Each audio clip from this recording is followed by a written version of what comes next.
Story 6, The Doll in the Attic. When I inherited my late aunt's house, I was thrilled to discover an attic filled with old treasures. Among the dusty boxes and forgotten memories, one item caught my eye. A porcelain doll, perfectly intact despite its age.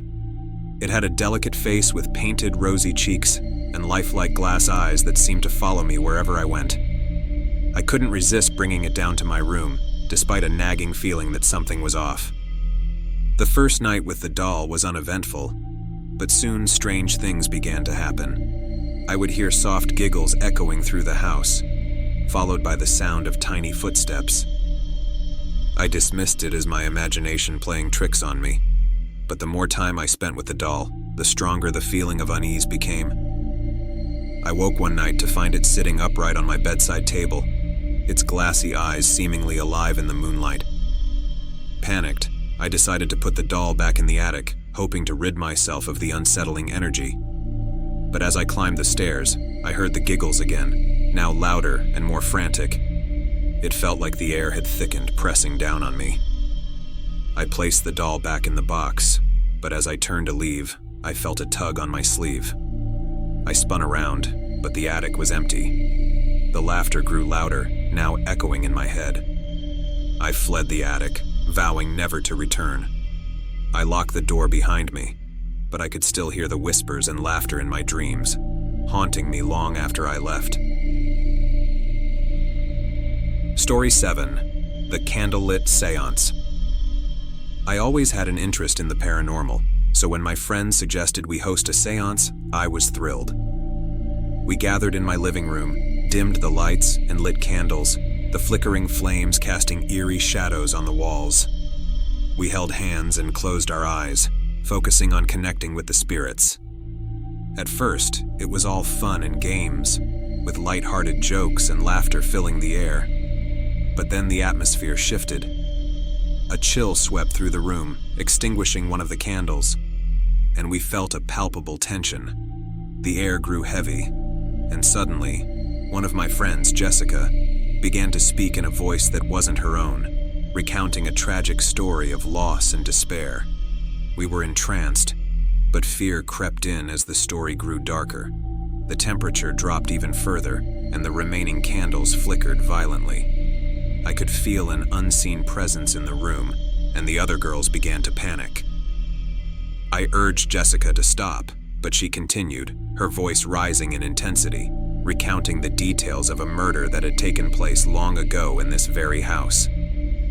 Just as she reached the climax of the tale, the last candle blew out, plunging us into darkness. I heard a whisper right next to my ear, cold and breathy. "You shouldn't have come here." The girls screamed and we all scrambled to turn on the lights. When the illumination returned, Jessica collapsed, unconscious.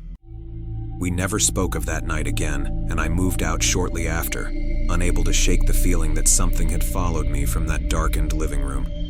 Story 8, The Crying Baby.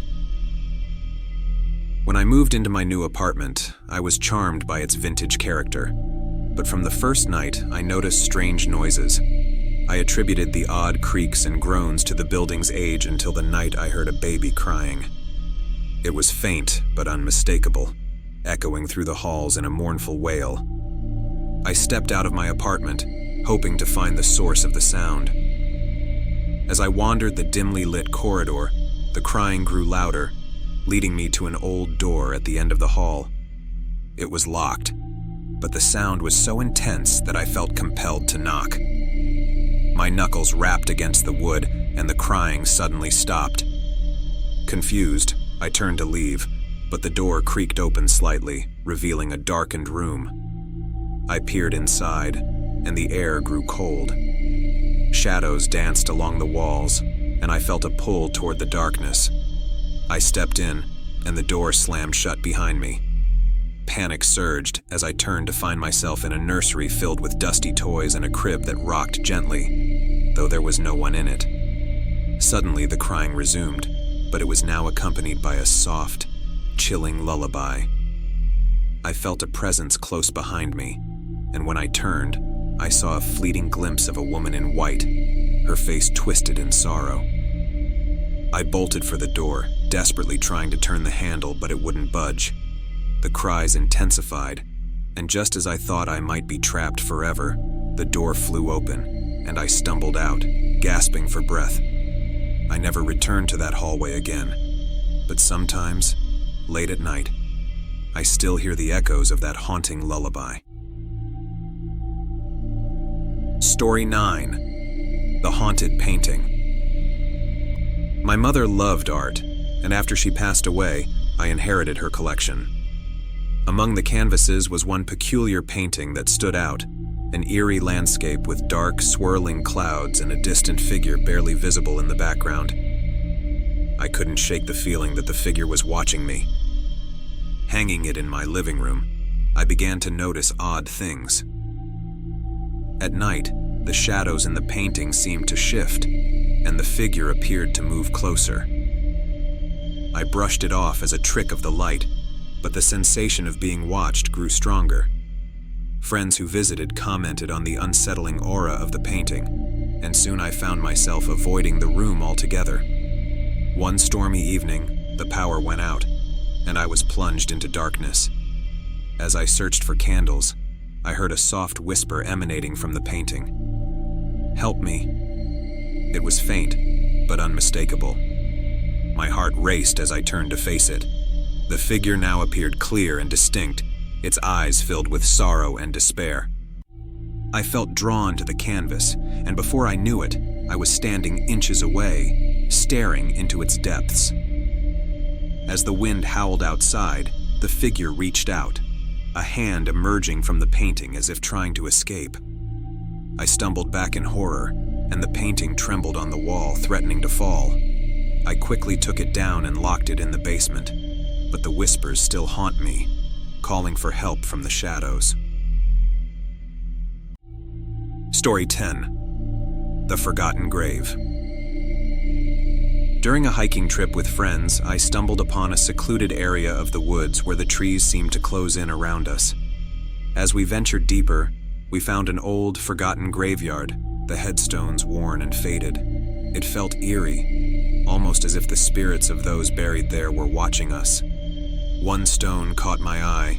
It was cracked and leaning, engraved with a name I recognized, Margaret Holloway.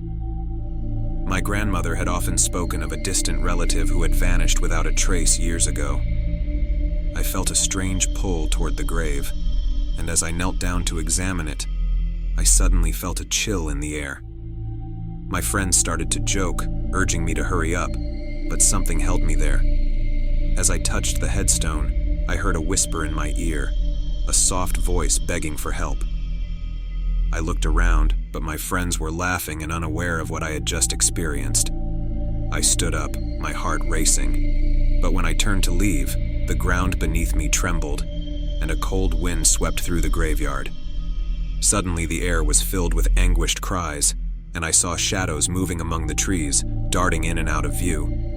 I bolted back to my friends, breathless, and urged them to leave.